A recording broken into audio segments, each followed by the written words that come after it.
Hey guys, welcome to Nerdarchy for Nerds by Nerds. I'm Ted, and today I'm hanging out with Dave. And today we have another Hooked on Adventures, and this time we're talking about the possessed party member.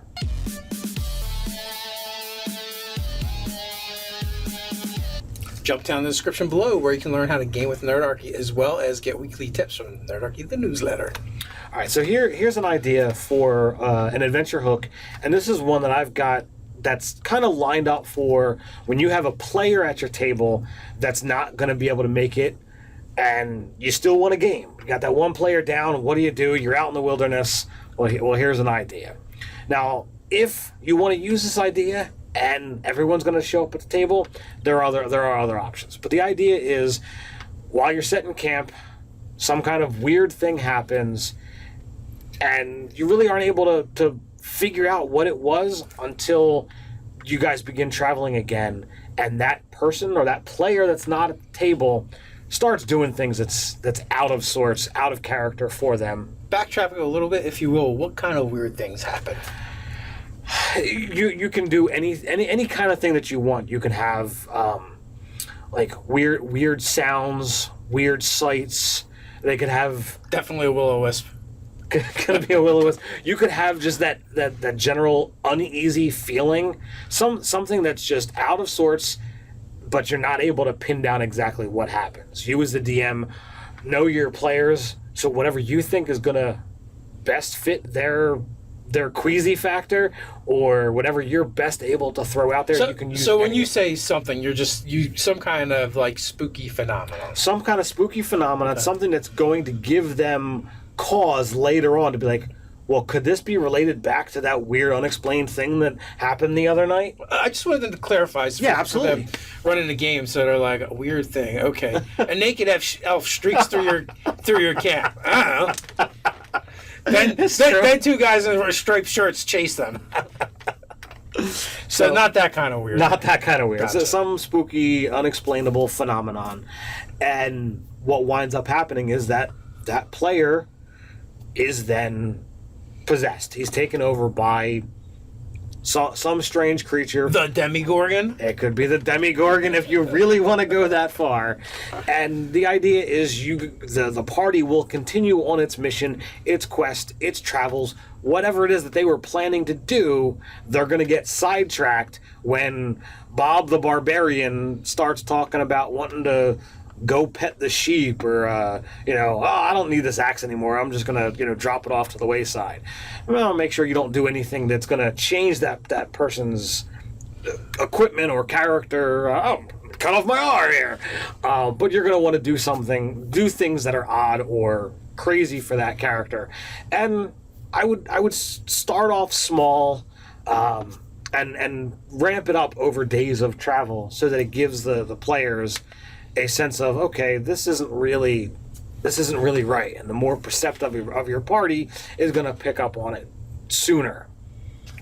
Okay, so essentially you're going to NPC the character, the player's character that is not there. Right. Which, I mean, depending what you're going to do with them, you might want to just run it by them and be like, hey, I feel like most players will be like, whatever, I don't care. Right, and for the average group that doesn't DM the way we do in a circular fashion to always start and end back in town, this is a great way to be able to still run your session and have them investigate this mystery, have to figure out what it is that's possessing them, how to go and get rid of it, and not have to call off the session because Bob the Barbarian didn't make it tonight. Okay, so the hook is one of the players is acting weird, right? And the resolution is to figure out why they're acting weird and how to fix it. Right. So what are you thinking? Are you thinking some kind of like otherworldly possession? Do they have to go someplace? Maybe that is quote unquote the dungeon. Well, in order to get rid of it. The great thing is this is fluid, so that you could do otherworldly, you could do fey, you could do divine, you could do demonic, whatever it is that is gonna toot your fancy that particular night. You can do any of them, and whatever adventure you have planned that you want to work with this on can be flavored in any which way. You could have to, let's travel to this sacred altar to this thing and pray for forgiveness or whatever have you to get the spirit cleansed. You could have to go into a dungeon and look for some particular rare herb or whatever have you. Meanwhile, you're stuck with this non-cooperative NPC that is normally helpful to your party, and now you're having to make sure he doesn't wander off or make sure he doesn't attack you or do something that's detrimental to your cause. So we have Fae, otherworldly, which by otherworldly, that could be like Great Old One or undead, I'm thinking. Cthulhian or undead, yeah. Yeah, and then, some kind of demonic or any kind of deity. I mean, it doesn't necessarily have to be good or evil. It could be either, depending upon what the lay of the land is with the party. Yeah, I just want to make sure like we give you guys enough information to take this hook and insert it into your campaign and make a full adventure of it for how many ever sessions that player's not going to be there, whether it's 1, 2, or 3 or whatever. Right. So I think it's important to kind of lay out a little bit.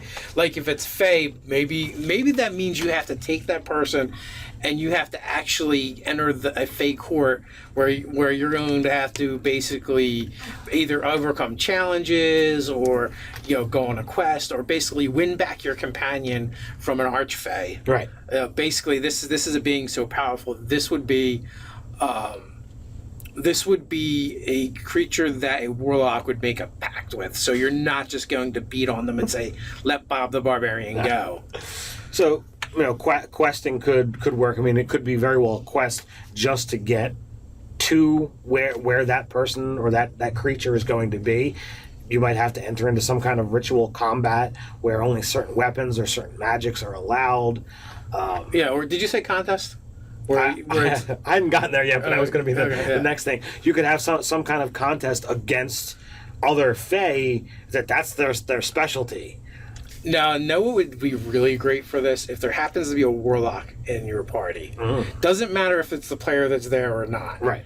But as long as there's a warlock, you just make it like that's the origin. And the patron is displeased. So you have to go somewhere with the party and whoever is having this problem with before that patron, and that itself might be like trials unto itself, so that you're actually creating a venture for him to go. It could be on this realm or another realm, and then basically it'll ingrain the fact that you guys have a warlock in your party as well, and the fact that pact means something to somebody. Right. And you could always say, like, if you feel like kind of tweaking the nerve a little bit, okay, the warlock has had power bestowed upon him. At some point in time, he could go to use some of that power, and it's not there.